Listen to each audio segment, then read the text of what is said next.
Breaking news, Bangladesh issue নিয়ে চীন এবং পাকিস্তানের ভিতরে আলোচনা হয়েছে এবং বাংলাদেশকে রক্ষায় চীন এবং পাকিস্তান ঐক্যবদ্ধ হয়েছে, যে কোনো মূল্যে হোক বাংলাদেশ রক্ষা করতে হবে। কিন্তু প্রশ্ন হচ্ছে যে হঠাৎ করে বাংলাদেশ বিষয়ে চীন এবং পাকিস্তানের এই বৈঠকে বসতে হলো কেন? তার মানে কি আমাদের থেকেও বেশি নিউজ অবশ্যই তাদের কাছে আছে, গোয়েন্দা তথ্য। তার মানে কি এটা প্রমাণিত বা তারা তথ্য পেয়েছে যে হয়তো ভারত বাংলাদেশকে আক্রমণ করবে? এই কারণে চীন পাকিস্তান জরুরি ভিত্তিতে মিটিং এ বসে তারা সিদ্ধান্ত নিয়েছে যে এই অঞ্চলে ভারতকে দাদাগিরি করতে দেওয়া যাবে না। তারেক রহমানকে নিয়ে সেই জল্পনা কল্পনা অবশেষে সত্য হচ্ছে। তারেক রহমানের আসল ঘটনা ফাঁস হয়ে গেল, ঘটনা ঘটে গেছে। দর্শক, তারেক রহমান দিল্লির সিগন্যালে বাংলাদেশে এসেছেন, ভারতকে ম্যানেজ করে এসেছেন।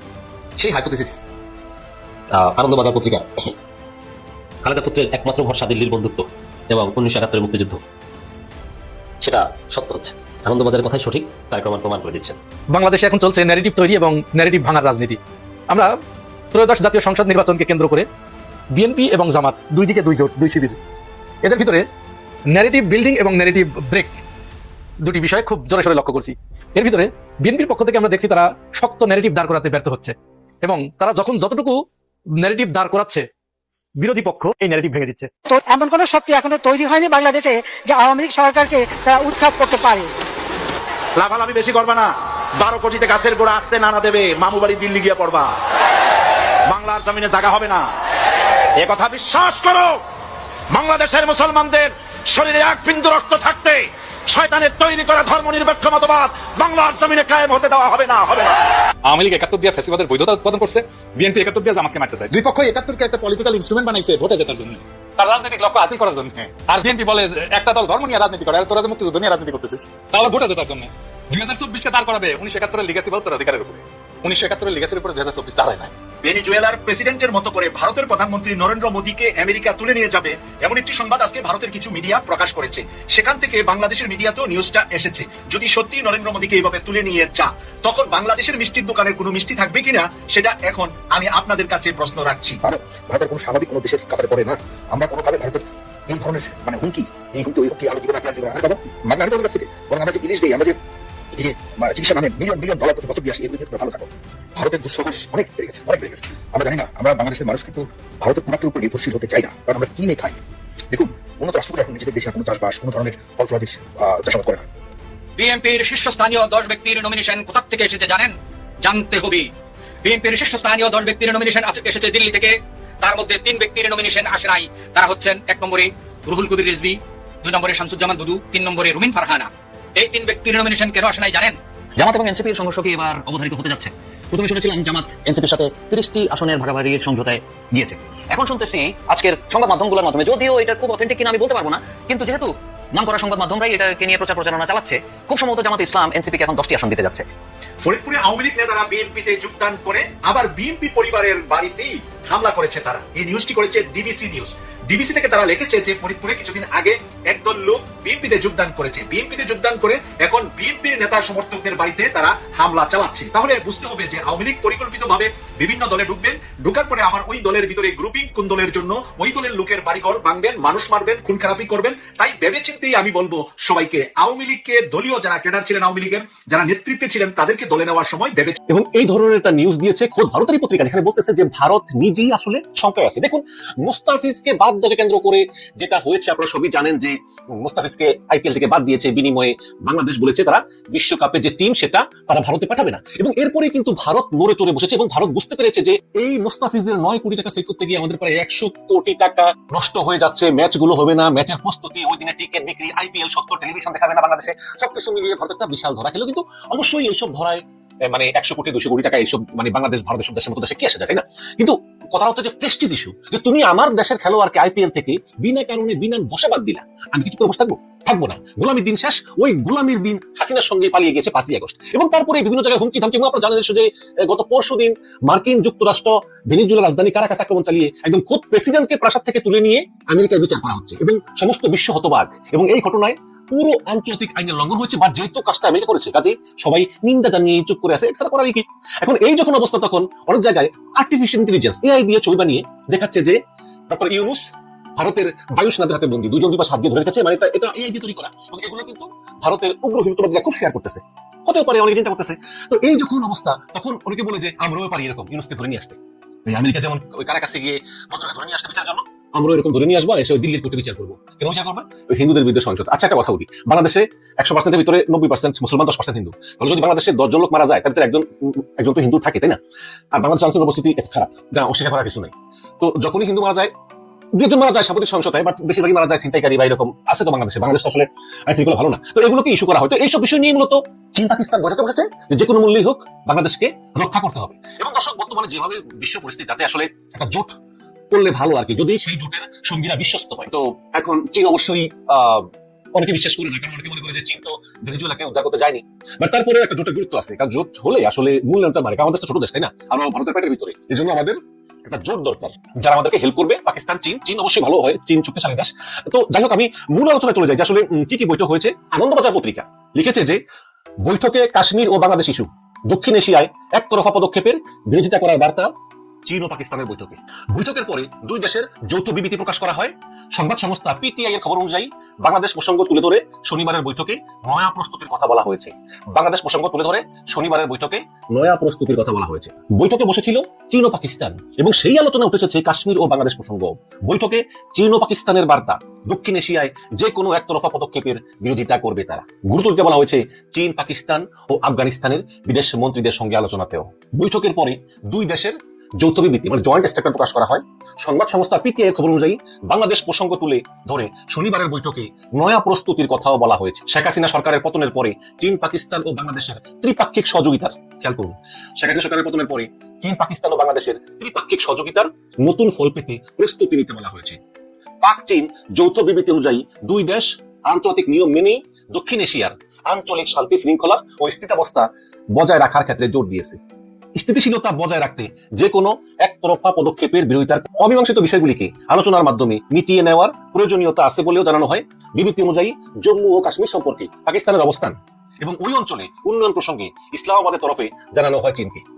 ঐতিহাসিক বিরোধ মেটাতে জাতিসংঘের প্রস্তাব মেনে দ্বিপাক্ষিক চুক্তি অনুযায়ী শান্তিপূর্ণ সমাধানের বার্তা দেওয়া হয় চীনের তরফে।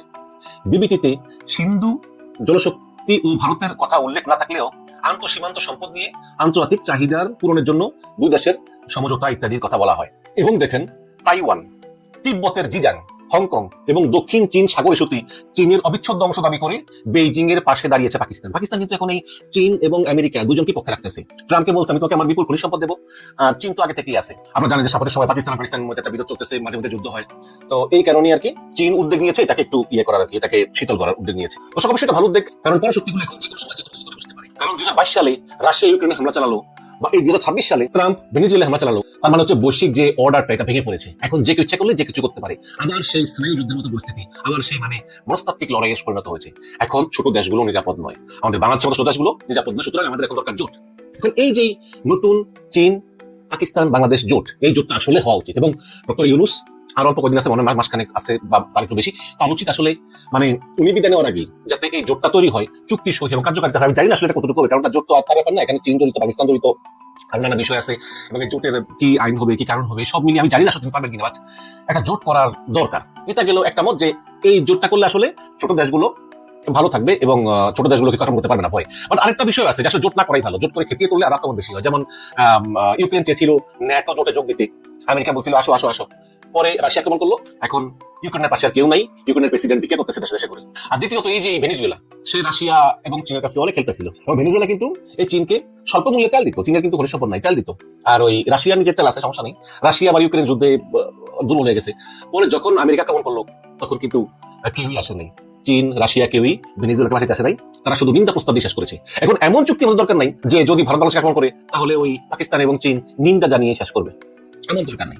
আবার আরেকটা কথা আছে, যেমন চীন, পাকিস্তান, বাংলাদেশ যদি একটা জোট করে যে একটা দেশ আক্রান্ত হলে অন্য দুইটা দেশ এগিয়ে আসবে হেল্প করার জন্য। এখন মনে করেন কাশ্মীরের এখান দিয়ে পাকিস্তান ও ভারত যুদ্ধ বেজে গেল, এখন বাংলাদেশ কি যাবে সেখানে ভারতের সঙ্গে যুদ্ধ করতে? আমার তো মনে হয় ঠিক হবে না। এরকম হয়, যেমন একটা জিনিস দেখেন, কদিন আগে হলো না পাকিস্তান সৌদি আরব জোট, যে এক দেশ আর দেশকে বিপদ আপদে রক্ষা করবে। পাকিস্তান আক্রান্ত হলে সৌদি আরব রক্ষা করবে, আর সৌদি আরব আক্রান্ত হলে পাকিস্তান রক্ষা করবে। কিন্তু বিষয়টা তার না, বিষয়টা হচ্ছে শুধুমাত্র সৌদি আরব আক্রান্ত হলেই পাকিস্তান রক্ষা করবে, পাকিস্তান আক্রান্ত হলে সৌদি আরব আসবে না। আচ্ছা, এই পাকিস্তান সৌদি আরব চুক্তির পরে কিন্তু আফগানিস্তান পাকিস্তান আক্রমণ করেছিল, তাহলে কি সৌদি আরব পাকিস্তানের হয়ে আফগানিস্তানের সঙ্গে যুদ্ধ করেছে? করে নাই তো। আবার যদি ভারত পাকিস্তান যুদ্ধ আবার বেজে যায়, আপনি মনে করেন যে সৌদি আরব আসবে ভারতের সঙ্গে যুদ্ধ করতে? আমি মনে করি না। সুতরাং চুক্তি হলে হবে না, যে চুক্তিতে একটা থাকতে হবে যে আমি ছোট দেশ বাংলাদেশ, আমি ভাই তোমাদেরকে হেল্প করবো, মানে ব্যবসা বাণিজ্য দিয়ে, বিভিন্ন চুক্তি মুক্তি আমাদের সঙ্গে দ্বিপাক্ষিক চুক্তি, বাট ওই যুদ্ধ বাজলে আর যদি আমি আক্রান্ত হই তাহলে আমাকে তোমরা হেল্প করবা, আর তোমরা আক্রান্ত হলে আমার হেল্প করার বাধ্যবাধকতা নাই। আমি ছোট দেশ, ছোট মানুষ, এই যদি এরকম চুক্তি আসা যায় তাহলে ভালো হয়, কারণ আমরা কিন্তু শুধু আত্মরক্ষাই করবো। এখন যদি ভারতের সঙ্গে যুদ্ধ বাজে সেটার অংশ আমাদের হওয়ার দরকার নেই, পাকিস্তানের সঙ্গে যদি যুদ্ধ বাজে সেটার অংশ আমাদের হওয়ার দরকার নেই। যদি আমাদের আক্রমণ করে তাহলে তোমরা আমাদেরকে হেল্প করবা। তারেক রহমানকে নিয়ে সেই জল্পনা কল্পনা অবশেষে সত্য হচ্ছে। তারেক রহমানের আসল ঘটনা ফাঁস হয়ে গেল, ঘটনা ঘটে গেছে।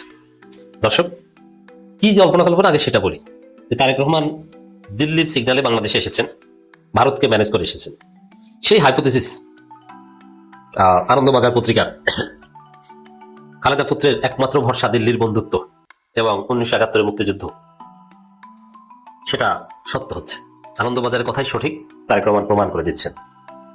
দলিল দেব এখন। মুক্তিযুদ্ধে আমাদের ভিত্তি, 71 বাদ দিলে দেশের অস্তিত্ব থাকবে না, তারেক রহমান। এটাই হচ্ছে প্রমাণ যে তারেক রহমান পুরোপুরি ভারতের ফাঁদে, দিল্লির ফাঁদে। এমনকি দিল্লিকে ম্যানেজ করে দিল্লির ন্যারেটিভ নিয়ে দিল্লির হয়েই বাংলাদেশে এসেছেন। এটি প্রমাণ তারেক রহমান ইজ ভারপ্রাপ্ত আওয়ামী লীগ। তারেক রহমানই হচ্ছে বাংলাদেশে ভারতের এই মুহূর্তে প্রতিনিধি। এটি প্রমাণ ভারত বাংলাদেশে তারেক রহমানকে ক্ষমতায় দেখতে চায়। সব কারণে এখানেই ফাঁস। এখন বলবেন এটা এত বড় কি হলো? দেখেন, আমি প্রমাণ দিচ্ছি। আগে শুরুতে বলিনি, অনেকে আমাকে বলেন যে মুক্তিযুদ্ধের কথা বললে আপনারা ভারতের দালাল বানিয়ে দেন। হ্যাঁ, মুক্তিযুদ্ধের কথা বললেই ভারতের দালাল। কারণ কি আগে সেটা বলি। দেখেন, তারেক রহমানের এই বক্তব্যের বাটপাড়ির মধ্যেই বুঝতে পারবেন যে মুক্তিযুদ্ধের কথা বললে যে সে ভারতের দালাল। কারণ 71 বাদ দিলে দেশের অস্তিত্ব থাকবে না, এই কথাটা একটু আগে বিশ্লেষণ করি। 71 বাদ দিতে চায় কে? হোয়াট ডাজ ইট মিন? 71 বাদ দেওয়া মানে কি? 71 বাদ দেয় কিভাবে? ফাজলামির একটা লিমিট থাকা দরকার। বাংলাদেশ স্বাধীন হয়েছে, বাংলাদেশের সমস্ত জনগণ এই স্বাধীনতাকে মেনে নিয়েছে। এমনকি যাদেরকে পরাজিত করে আমরা স্বাধীন হয়েছি, সেই পাকিস্তান আমাদের স্বীকৃতি দিয়েছে। এরপরে 54 বছর পেরিয়ে 55তম বছরে ওয়ার্ল্ড অর্ডার, ওয়ার্ল্ড রিয়ালিটি এমন যে পৃথিবী উল্টে গেল, কিয়ামত হয়ে গেল, কিয়ামত হবে, পৃথিবী ধ্বংস হবে, সেই ইসরাফিল আলাইহিস সালামের বাঁশি শুরু হয়ে যাবে, কিন্তু বাংলাদেশ পাকিস্তান এক হয়ে যাবে, এটা সম্ভব না। তাহলে 71 বাদ দেওয়া মানে কি? 71 বাদ দেওয়ার অর্থ হতে পারে এটা যে বাংলাদেশ আবার পাকিস্তান হয়ে যাবে। এরকম কোন সন্দেহ পৃথিবীতে এমন কোন গর্ধব বা গরু কি আছে? গরু বুঝেন? এটা বরিশালের ভাষায় একটা গান, যে গর্ধব গাধা ওরে গরু বলে। গরু যেন কোথাকার, কিচ্ছু বুঝে না। এমন কোন গরু ছাগল বা গর্ধব কি আছে যে মনে করে যে বাংলাদেশ আবার পাকিস্তান হয়ে যেতে পারে? এটা সম্ভব নয়, এরকম কেউই মনে করে না। বিএনপিতে তো এরকম কোন গরু ছাগল নাই। এটা একদম স্টুপিড কথা যে বাংলাদেশ পাকিস্তান হয়ে যাবে। তাহলে 71 বাদ দেওয়া মানে কি? তবে 71 আবার বাদ দেয় কিভাবে? বাংলাদেশ স্বাধীন, কমপ্লিটলি স্বাধীন, ফরএভার স্বাধীন, কিয়ামত পর্যন্ত স্বাধীন। আর বাংলাদেশের স্বাধীনতা যদি লঙ্ঘন হয়, বাংলাদেশ যদি কারো সাবঅর্ডিনেট হয়, সেটা ভারতের মাধ্যমে হবে, নট পাকিস্তানের মাধ্যমে। বাংলাদেশ দখল করলে ভারত করতে পারে। বাংলাদেশে যদি কোনোভাবে কেউ হামলা করে, সেটা যুক্তরাষ্ট্র করতে পারে, যেরকম ভেনেজুয়েলা করেছে। চীন যদি দখল করতে চায়, সেটা ভিন্ন আলাপ, আপনি করতে পারেন।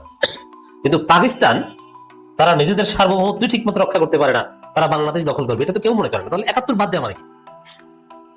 অতএব 71 বাদ দেয়া বলতে কোনো জিনিস নাই। তাহলে এটা কি? এটা হচ্ছে ভারতের দালালি। যারা ভারতের দালাল, তারাই 71 বাদ দেওয়া যাবে না, তারাই মুক্তিযুদ্ধের কথা বলে। মুক্তিযুদ্ধ তো হয়ে গেছে, বাংলাদেশ তো স্থায়ীভাবে স্বাধীন, এবং বাংলাদেশকে স্বাধীনভাবে পৃথিবীর সবাই মেনে নিয়েছে, পাকিস্তানও মেনে নিয়েছে। বাংলাদেশের কত সালে ডিসেম্বরের পর মুক্তিযুদ্ধ বিরোধিতাই করেনি। আর যতটুকু মানসিক দূরত্ব ছিল, এটা জিয়া রহমান পৌঁছে গেছে। স্বাধীনতার পক্ষে বিপক্ষে বলতে কিছু নেই। যারা বিপক্ষে ছিল, এখন তারাও পক্ষে। আসলে আমরা সবাই একসাথে দল করি, বিএনপি করি, রাজাকার, মুক্তিযোদ্ধা, সবাই মিলে মিশে দেশ চালাই। যারা অপরাধ করেছে তাদের শাস্তি হয়ে গেছে, এবং জেনারেল অ্যামনেস্টি হয়ে গেছে, ফরগেট অ্যান্ড ফরগিভ, সবকিছু ভুলে যে ক্ষমা করে দিয়ে আমরা সামনে দিকে যেতে চাই। তো এখন আবার আপনি মুক্তিযুদ্ধ, 71 বাদ, এইসব কোথায় পেয়েছেন? এটা পেয়েছে ভারতের দালালি থেকে। মানে ভারত বলেছে যে এটা বলতে হবে, যে এইভাবে রাজনীতি করতে হবে। এটি হচ্ছে ভারতের হেজিমনি ধরে রাখার বয়ান। রিয়ালিটি 71 বাদ দেওয়া বলতে কিছু নেই। তাহলে তারেক রহমান, এবার আসেন আরেকটা দলিল। তারেক রহমান বা বিএনপি অতীতে কখনো এই কথা বলেছে যে রহমান দেশ চালিয়েছে। খালেদা জিয়া বাংলাদেশের ইতিহাসের সবচেয়ে জনপ্রিয় প্রাইম মিনিস্টার ছিলেন, এবং খালেদা জিয়া মৃত্যুর পর যে সম্মান পেয়েছে, বাংলাদেশের কোন নাগরিক অতীতে এত সম্মান ভালোবাসা পায়নি। এই মহান নেত্রী বেগম খালেদা জিয়া কোনদিন, এমনকি তারেক রহমান 5 আগস্টের আগে কোনদিন বলেছে মুক্তিযুদ্ধে আমাদের ভিত্তি, 71 বাদ দিলে দেশের অস্তিত্ব থাকবে না, এই 71 বাদ দেওয়া যাবে না, এইসব হাবিজবি কথা, এইসব ছাগলামি মার্কা কথা জিয়া রহমান খালেদা জিয়া কোনদিন বলেছে? তাহলে এখন কেন বলছে? এখন বলছে এই কারণে এখন তারেক রহমানের সাথে ভারতের চুক্তি হয়েছে।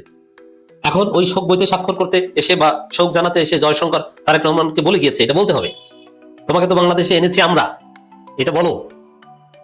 তারেক রহমান এটা বলছেন। তাহলে আমাদের যে জল্পনা কল্পনা যে তারেক রহমান দিল্লিকে ম্যানেজ করে এসেছেন এবং দিল্লির ফাঁদে পড়েছেন, এটি হচ্ছে প্রমাণ যে এই ধরনের উদ্ভট সাগলামি মার্কা কথা বলা যে মুক্তিযুদ্ধে আমাদের ভিত্তি ৭১ বাদ দিলে দেশের অস্তিত্ব থাকবে না।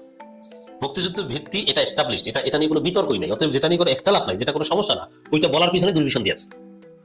যেমন আপনি কোথাও বেড়াতে গেলেন বা কোনো সমাবেশে আত্মীয় স্বজনের মধ্যে গেলেন, যে আপনার কিডনিতে কোনো সমস্যা নাই, আপনি জানেন, অথবা এটা কল্পনা করেন আপনি একজন 100% সুস্থ সবল মানুষ। এখন আপনি যদি বলেন যে আমার কিডনিটা মনে হয় গ্যাসে নষ্ট হয়ে, এইটা কোনো সুস্থ মানুষ বলে? যদি এটা বলেন তাহলে বুঝতে হবে যে আপনি কিডনি নষ্ট হয়ে গেছে এই কথা বলে আপনি খয়রাত করতে চান, আপনার একটা ধান্দা আছে, আসলে আপনার কিছু হয়নি। এটা হচ্ছে অনেকটা এরকম, যেখানে মুক্তিযুদ্ধ ভিত্তি এটা এস্টাবলিশড, ৭১ বাদ দেওয়ার এইসব কোনো বিষয়ই নাই, সেখানে এই কথাটা বলা মানেই ওই যে কিডনি গেছে এখন খয়রাত করা ধান্দা করেনি, মিথ্যা বলে, ওই এটা ছাড়া কিছুই না, ভারতের সমর্থন আদায়ের ধান্দা। এই কথা এটার মাধ্যমে প্রমাণিত হয় যে তারেক রহমান ভারতের ফাঁদে পড়েছেন এবং দিল্লিকে ম্যানেজ করে এসেছেন। এই জল্পনা কল্পনা এখানেই সত্য প্রমাণিত হলো, এটা নিয়ে কোনো সন্দেহ সংশয় নেই। আর যারা বাংলাদেশপন্থী, যারা এইসব দালালি করে না, সত্যিকার অর্থে পিওর বাংলাদেশপন্থী পলিটিক্স করে, কারো দালালি করবে না, তারা কি বলবে? আমরা একটা স্বাধীন রাষ্ট্র, স্বাধীন হয়ে গেছি, আলহামদুলিল্লাহ, এখানে কোনো স্বাধীনতার পক্ষে বিপক্ষে কিছু নেই। এখন আমাদের দরকার, আমরা যে উদ্দেশ্যে স্বাধীন হয়েছি, একটা সুখী সমৃদ্ধ উন্নত বাংলাদেশ গড়া। আমাদের দেশে এখন দুর্নীতি আছে, মুক্তিযুদ্ধের যে চেতনাগুলো ছিল, গণতন্ত্রের অভাব আছে, সহনশীলতার অভাব আছে, ভোটাধিকারের মূল্য এখনো নাই, আমরা এগুলো নিশ্চিত করি। আসেন আমরা বাংলাদেশটাকে উন্নত দুর্নীতি মুক্ত একটা দেশ গড়ে তুলি, মানুষের হয়রানি এগুলো বন্ধ করি এবং একটা কল্যাণ রাষ্ট্র প্রতিষ্ঠা করি, ন্যায় এবং ইনসাফ কায়েম করি। মুক্তিযুদ্ধের যে কথা ছিল, যারা ধান্দাবাজ না, ভারতের দালাল না, তারা বলে এই কথা। তাহলে তারেক রহমান কোন গোডাউনের মাল, বুঝতে তো আর অসুবিধা থাকার কথা নয়, বুঝিয়ে দিলাম। বাংলাদেশে এখন চলছে ন্যারেটিভ তৈরি এবং ন্যারেটিভ ভাঙার রাজনীতি। আমরা ত্রয়োদশ জাতীয় সংসদ নির্বাচনকে কেন্দ্র করে বিএনপি এবং জামাত, দুই দিকে দুই জোট, দুই শিবির, এদের ভিতরে ন্যারেটিভ বিল্ডিং এবং ন্যারেটিভ ব্রেক দুটি বিষয়ে খুব জোরে সোরে লক্ষ্য করছি। এর ভিতরে বিএনপির পক্ষ থেকে আমরা দেখছি তারা শক্ত ন্যারেটিভ দাঁড় করাতে ব্যর্থ হচ্ছে এবং তারা যখন যতটুকু ন্যারেটিভ দাঁড় করাচ্ছে, বিরোধী পক্ষ এই ন্যারেটিভ ভেঙে দিচ্ছে।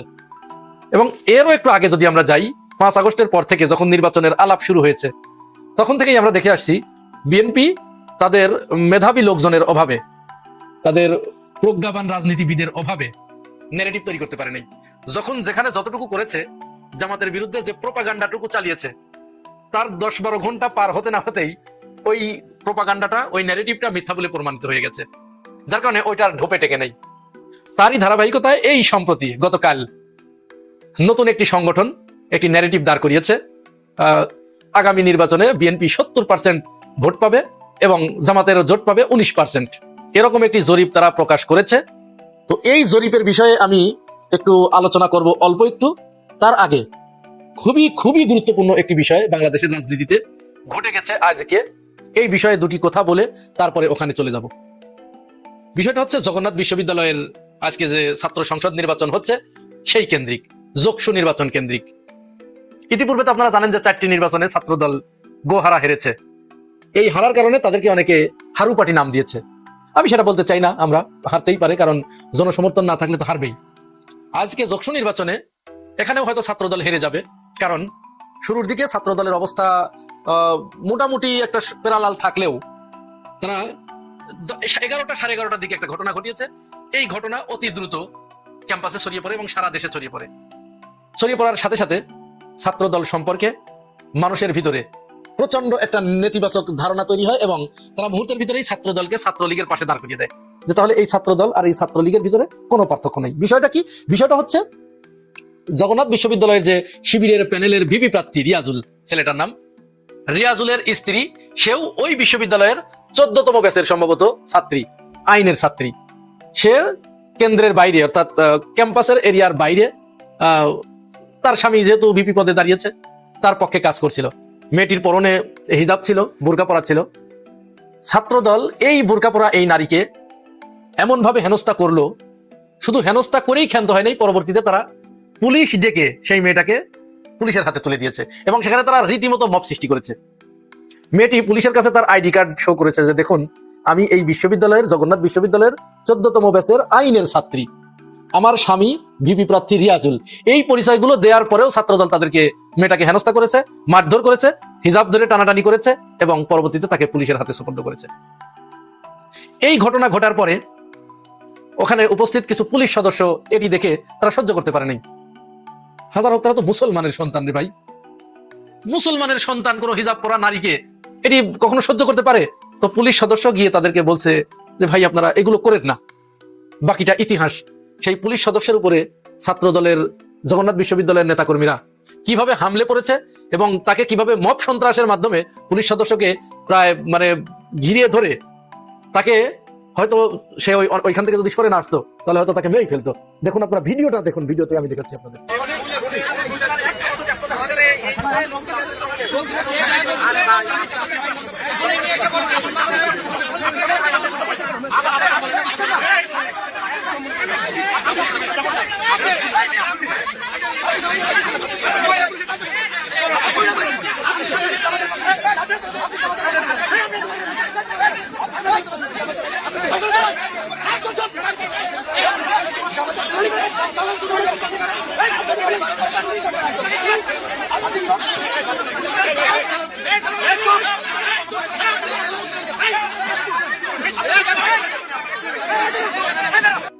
দেখতেই পারলেন আইন শৃঙ্খলা রক্ষাকারী বাহিনীর একজন সদস্যের সাথে কোন ধরনের আচরণ, নারী হেনস্থা করলো, হিজাব পরা নারীকে হেনস্থা করলো। পুলিশ সদস্য বলতে গিয়ে এরকম মবের শিকার হলেন। এইটার পরে জনমনে এত নেতিবাচক ধারণা তৈরি হয়েছে যে জগন্নাথ বিশ্ববিদ্যালয়ে তারপর থেকে ছাত্রছাত্রীরা সব শিবিরের জবিয়ান, ঐক্যবদ্ধ জবিয়ান প্যানেলে ভোট দিয়ে গেছে।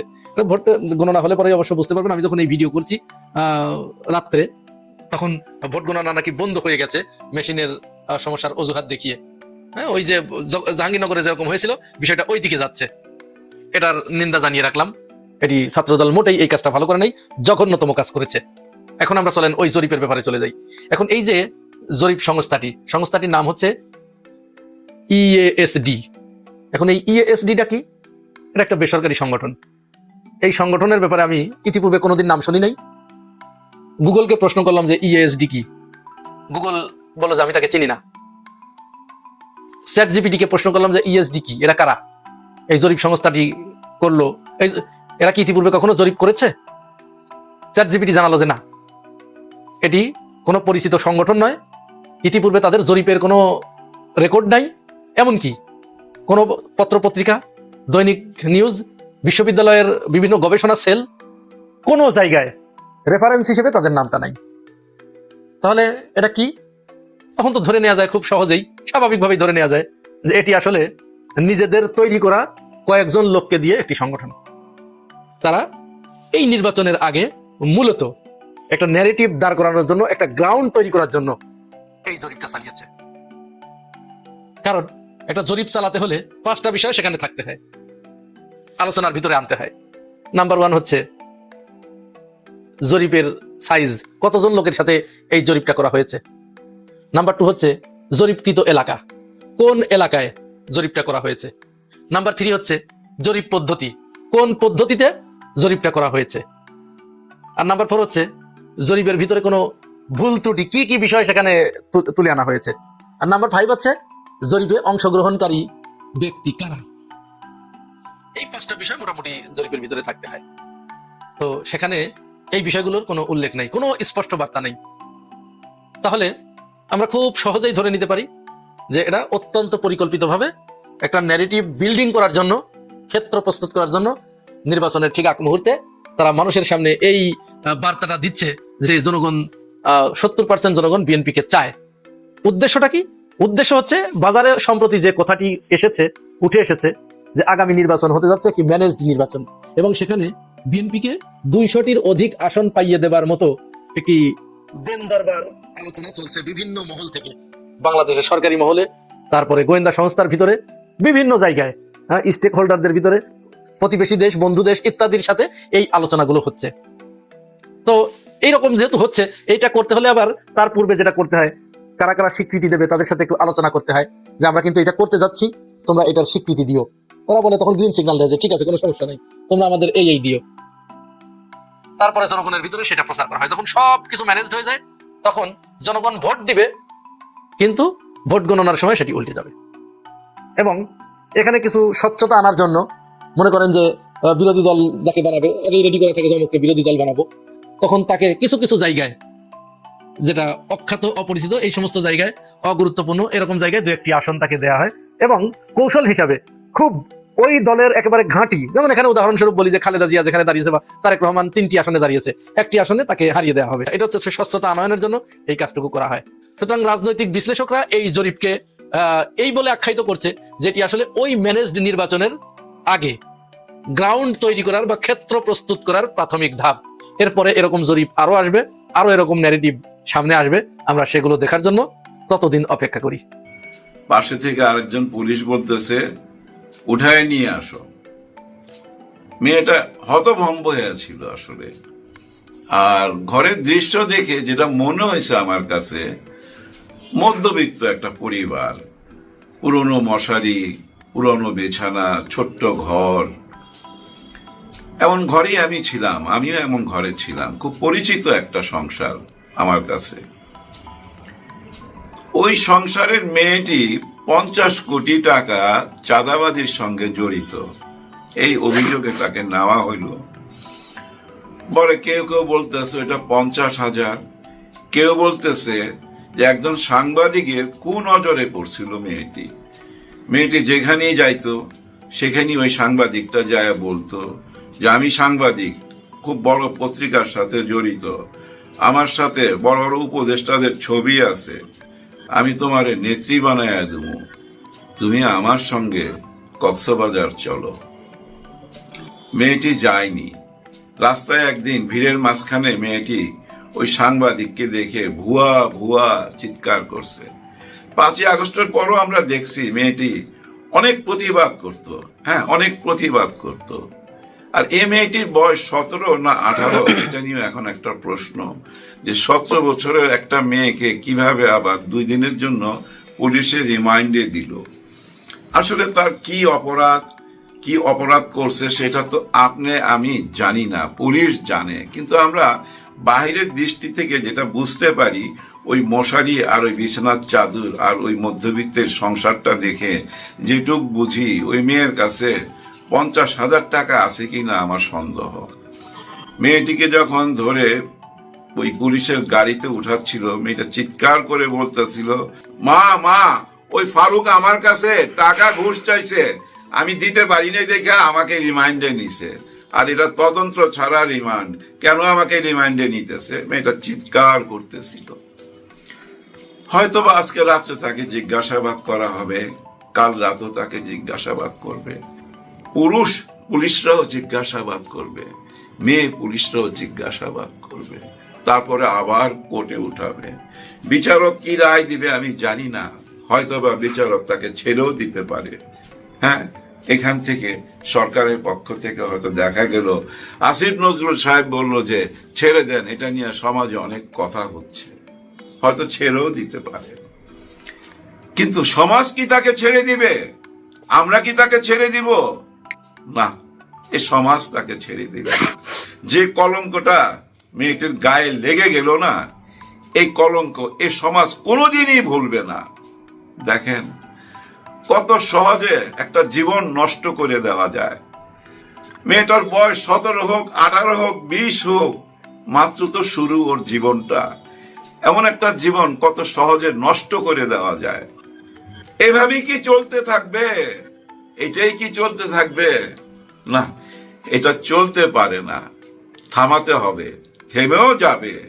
সময়ের ব্যাপার, শুধু একটুখানি সময়ের ব্যাপার। দেখেন ওই সুরভির সাথে বৈষম্য বিরোধী আন্দোলনে যারা জড়িত ছিল তাদের নাম চলে আসে, তাদের নাম আসলে এনসিপির নাম আসে।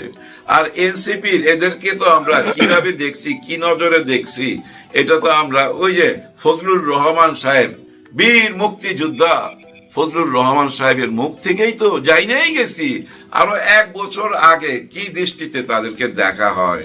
ফকিন্নির পোলা, গরিবের পোলা, বংশের পরিচয় নাই, ঘরে চাল নাই, টিন নাই, মাটিতে বৈশা খায়, বংশের পরিচয় নাই। কিন্তু দেখেন ওই কথাগুলো আবার আইসা রিপিট হয়। কোথায় রিপিট হয় জানেন? দেবিদ্বারে। দেবিদ্বারের আকাশে বাতাসে আবার রিপিট হয়, রাজমিস্ত্রির পোলা। বংশের কি পরিচয় আছে? এমপি নির্বাচন করবে, বংশের কি পরিচয় আছে? হায় হায়, জানেন ভাই ব্রাদার, এই ব্যাপারগুলো না খুব